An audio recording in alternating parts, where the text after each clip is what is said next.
By the third morning after the storm, the whispers in Silver Creek had grown louder than the winter wind itself. Abigail Turner felt them everywhere she went. Eyes followed her when she stepped into the general store to buy flour. Conversations suddenly stopped when she walked past the barber shop.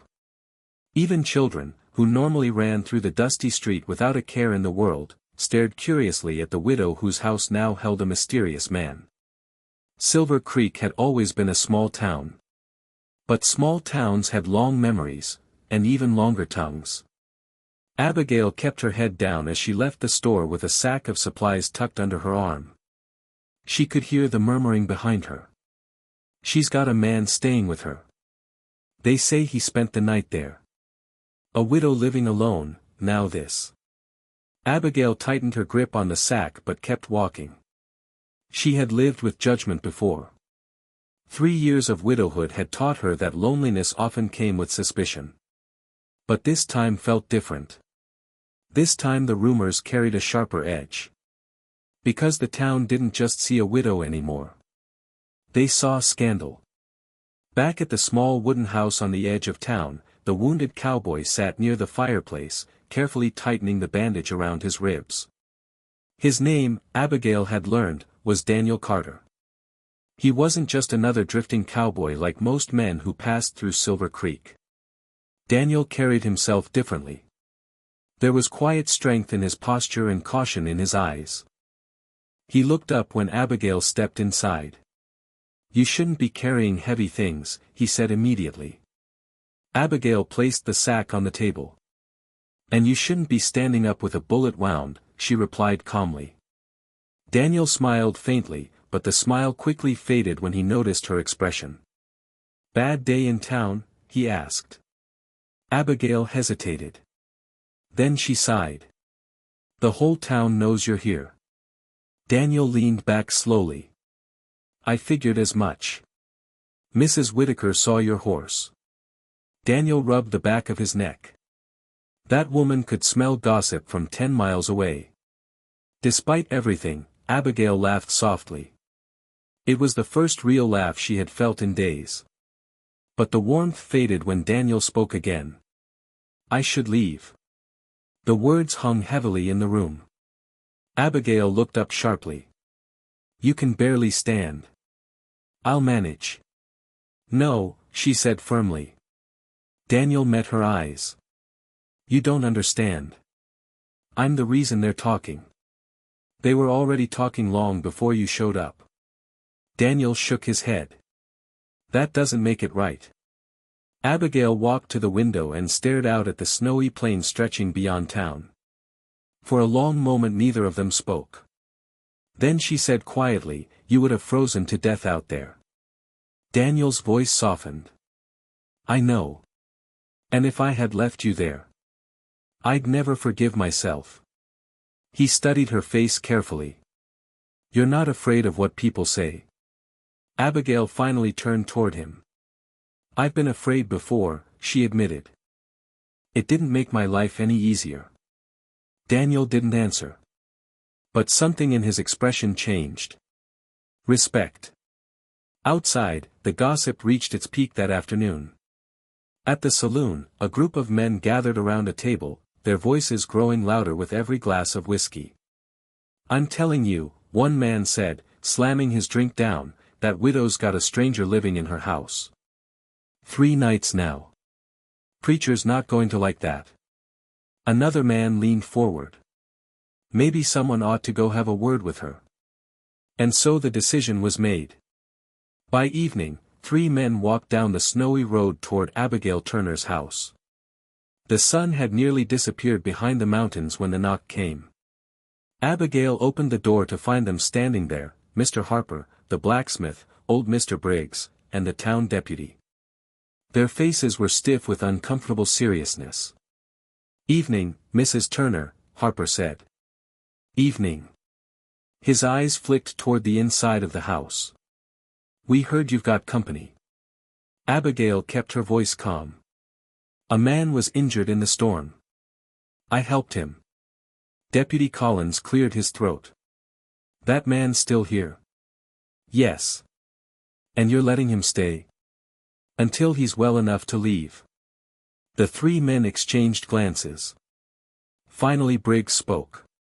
You see, people are talking. Abigail folded her arms. People always talk. That may be, Harper said slowly, but this is a respectable town.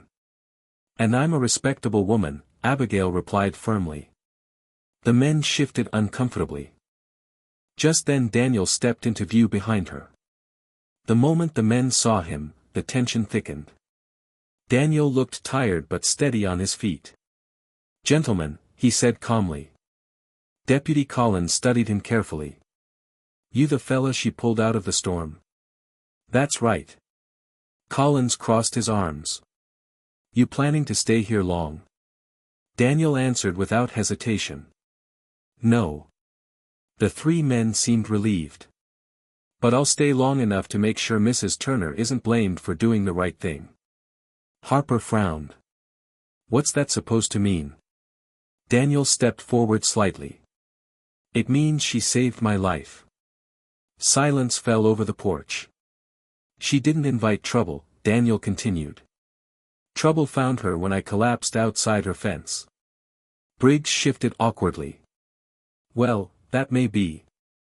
And if anyone in this town has a problem with that, Daniel finished, they can bring it to me. The deputy studied him for a moment longer. Then he nodded. All right, Collins said finally. You heal up and move on. The three men turned and walked away into the fading light. Inside the house, Abigail closed the door slowly. Her hands trembled slightly. Daniel noticed. Are you all right? She nodded. Yes. Then she looked at him. You didn't have to do that. Daniel smiled faintly. Seems to me you already did more. Over the next few days, something unexpected began to happen. The rumors in town slowly started to change. Not disappear, but change. Because people noticed things. They noticed Daniel fixing Abigail's broken fence despite his injury. They noticed him carrying water from the well. They noticed that every evening the widow's house remained quiet and proper. No laughter late at night.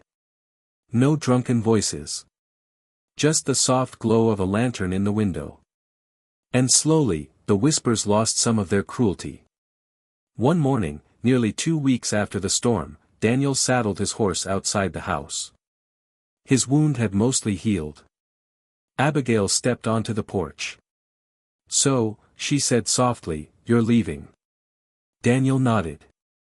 Time I got back on the trail. They stood in silence for a moment. Then Daniel reached into his coat pocket and pulled out a small silver badge. Abigail blinked in surprise. You're a marshal. Deputy U.S. Marshal, he said with a small grin.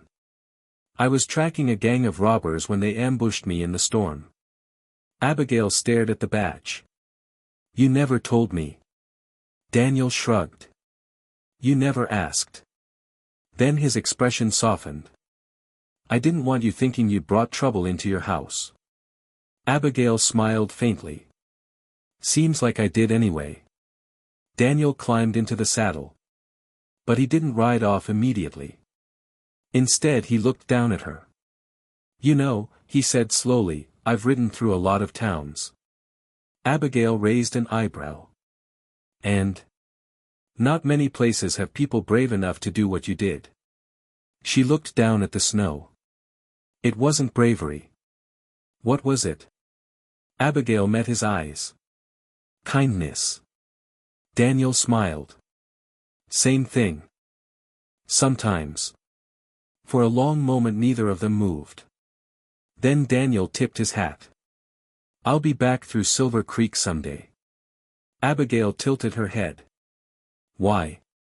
Daniel's smile grew just a little. To see if the town's still talking. And with that, he rode away across the snowy plains.